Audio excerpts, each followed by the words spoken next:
İnsan mehribanlıq istəyir. İstəyir ona qarşı mehribanlıq göstərilsin. Mehribanlıq gördükdə qəlb aram olur. Müvazinət yaranır və qəlbdə olan istəklər, yaxşı, müsbət istəklər başlayır çiçəklənməyə, üzə çıxmağa. Sağlam qəlb hansı qəlbdir? Sağlam qəlb o qəlbdir ki, hər şeyi lazım olduğu qədər istəyir. Lazım olduğu qədər.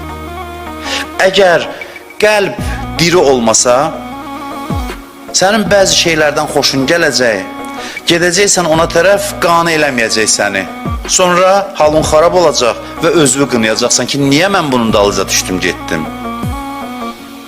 Bunlar həyati mövzulardır.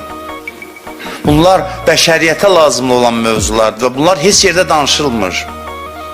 Heç yerdə danışılmır. Heç kəs bu mövzuları müzakirə eləmir. Bunun haqqında heç düşünmür belə.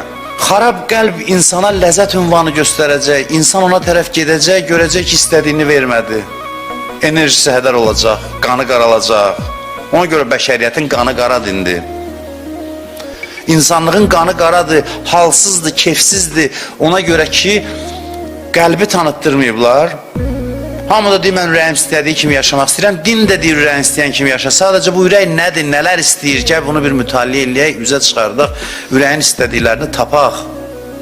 Sonra da ürəyin istədiyi kimi yaşayaq.